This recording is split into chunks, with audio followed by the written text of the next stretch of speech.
दोस्तों नमस्कार, जय शिव शक्ति। दोस्तों आज की इस वीडियो में हम बात करेंगे माता बगलामुखी के बारे में। मैंने आज से पहले अपने इस चैनल पर एक वीडियो बनाया था जिसमें मैंने आपको माता बगलामुखी के रक्षा कवच का पाठ करने के बारे में बताया था और कुछ खास बातें आपको ऐसी बताई थी, जो शायद आपको इंटरनेट पे कहीं पे भी आपको वो नहीं मिलती हैं।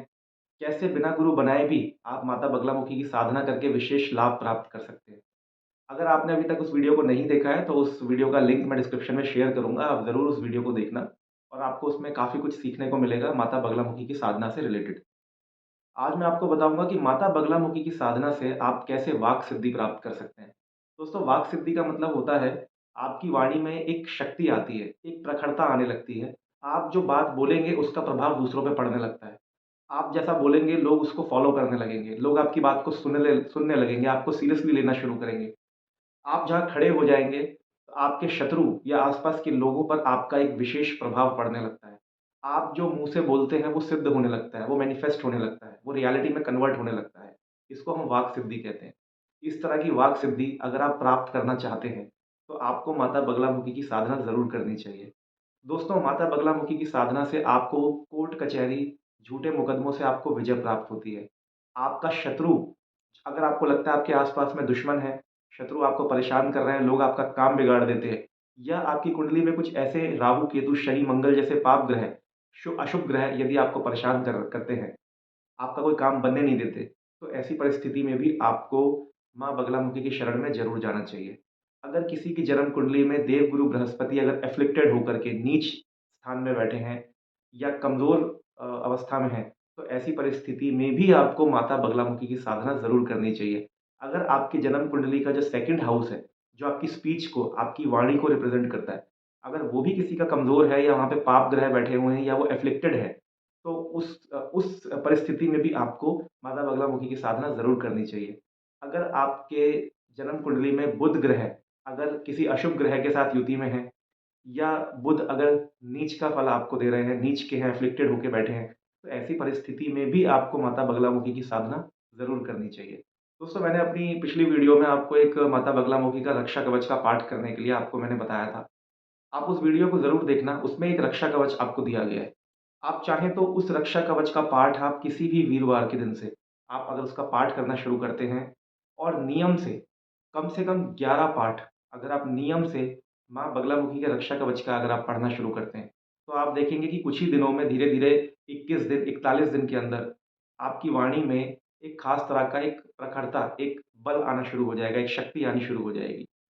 दोस्तों, इस पाठ को करते समय, इस साधना में आपको एक ख़ास तरह का ध्यान रखना है। सबसे पहले तो आपको कुछ नियम हैं, हर साधना के कुछ नियम होते हैं। इससे पहले मैं वो आपको बताऊँ, उससे पहले आप कुछ बेसिक चीज़ें समझ लें कि आपको माँ बगलामुखी की साधना किसी भी वीरवार से शुरू करनी है। पीले कपड़े पहन कर के करनी है, पीले आसन पर बैठकर करनी है। आप माँ बगलामुखी की साधना घर में भी कर सकते हैं और अगर आपके घर के बाहर कोई मंदिर है माँ बगलामुखी का, तो आप वहाँ पे भी जाकर के कर सकते हैं। इन केस अगर बगलामुखी की कोई मंदिर नहीं है, तो आप माँ दुर्गा के मंदिर में जाकर के भी आप वहाँ बैठ कर के भी आप कम से कम 11 बार माँ बगलामुखी के रक्षा कवच का पाठ आपको करना चाहिए। इससे आपकी वाणी में आपको विशेष प्रकार की प्रखरता मिलती है, बल मिलता है, शक्ति मिलती है। दोस्तों, आपको हमेशा माँ बगलामुखी की साधना में सबसे पहले हरिद्रा गणेश का ध्यान करना होता है, ये मैं पहले बता ही चुका हूँ। उसके बाद आपको भगवान महामृत्युंजय का नाम लेना है, भगवान शिव शक्ति का ध्यान करने के बाद आपको माँ बगलामुखी की साधना करनी है और अंत में आपको आनंद भैरव का ध्यान करना होता है। ये सारी डिटेल उस पुरानी वीडियो में ऑलरेडी दी गई है। आनंद भैरव के और हरिद्रा गणेश के मंत्र भी मैंने उस वीडियो में बताए हैं। आप उस वीडियो को एक बार ज़रूर देख लीजिएगा। दोस्तों, अब हम कुछ खास बातों के बारे में जानते हैं कि जिनका आपको विशेष ध्यान रखना है इस तरह की साधना करते हुए। सबसे पहले तो आपको मन में किसी के प्रति द्वेष भाव या नफ़रत का भाव रख के आपको इस साधना को नहीं करना है। अगर आप किसी से बदला लेने की भावना से, किसी को नीचा दिखाने की भावना से, किसी का नुकसान करने की भावना से अगर आप माँ बगलामुखी की साधना शुरू करते हैं, तो यकीन मानना इससे आप अपना खुद का ही नुकसान कर बैठेंगे। दूसरे का तो कुछ होगा नहीं, आप अपना ही सब कुछ खराब कर सकते हैं। दूसरी बात कि आपको इस साधना में अगर आपने कोई बीज मंत्र माता बगलामुखी का या उनका कोई वैदिक मंत्र यदि आपको किसी गुरु से प्राप्त है, तो आप उस मंत्र का जाप कर सकते हैं। अन्यथा आप जो रक्षा कवच मैंने अपनी उस वीडियो में दिया है, आप उस रक्षा कवच का ही पाठ अगर आप नियम से कर लेते हैं, तो उसी से ही आपको माता रानी ने चाहा तो बहुत लाभ मिलेगा। दोस्तों, आपको माता बगलामुखी की साधना में बहुत प्योरिटी मेंटेन करने की ज़रूरत है।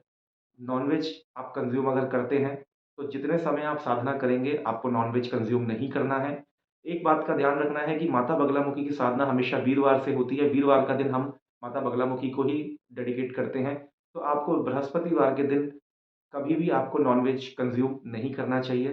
नॉन-वेज का बिल्कुल आप परहेज़ करें। साथ ही में जब आप इस साधना को पूरा करें, तो साधना के अंत में आप माता को या तो पीले बेसन के लड्डू या फिर आप सूजी का हलवा या कुछ बेसन के हलवा आप भोग के रूप में, प्रसाद के रूप में माता को आप ज़रूर चढ़ा सकते हैं और उसके बाद उस प्रसाद को आप खुद भी ले सकते हैं और बाहर गरीबों में भी आप उसको बाँट सकते हैं।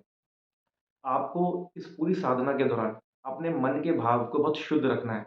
अगर आप किसी प्रकार का भय रख के या नेगेटिव थिंकिंग रख कर के किसी नेगेटिव पर्पस को पूरा करने के लिए अगर आप इस साधना को करते हैं, तो इससे आपको बहुत नुकसान हो सकते हैं। तो दोस्तों ये कुछ बातें हैं जिनका आपको ध्यान रखना है। पूरी समर्पण और श्रद्धा भाव से आप उनको एक बच्चे के रूप में आप बच्चे हैं और वो माँ है।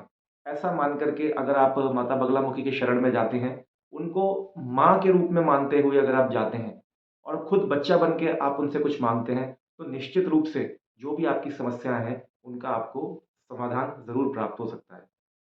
हम अक्सर क्या करते हैं कि हम इधर-उधर की बातें सुन कर के गलत लोगों के प्रभाव में आकर के और किसी को भी हम अपना गुरु मान लेते हैं और कुछ भी अनाप-शनाप तरीके से या जो कि शास्त्रों के खिलाफ जाकर के या कोई ऐसी विधि के द्वारा देवी-देवताओं की पूजा करना हम शुरू कर देते हैं, जो कि शास्त्रों में ज जो कि जिनका वर्णन ही नहीं है। तो उस परिस्थिति में हमें कई बार इन पूजा-पाठों में, इन साधनाओं में हमें बहुत नुकसान भी उठाने पड़ते हैं। तो इसीलिए सबसे बड़ी बात है श्रद्धा। अगर आपके अंदर श्रद्धा है, भरोसा है अपने उस देवी-देवता के प्रति, तो यकीन मानिए कि जीवन में आप कोई भी साधना करें, चाहे गुरु के सानिध्य में करें या बिना गुरु बनाए करें, सफलता आपको ज़रूर प्राप्त होती है। तो दोस्तों आज की वीडियो में बस इतना ही। उम्मीद करता हूँ वीडियो से लाभ मिलेगा। अगर चैनल पे नए हैं, सब्सक्राइब नहीं करा है, सब्सक्राइब ज़रूर कर लीजिए, बेल आइकन पे क्लिक कर लीजिए। अगली वीडियो में फिर मुलाकात करेंगे, तब तक के लिए नमस्कार, जय श्री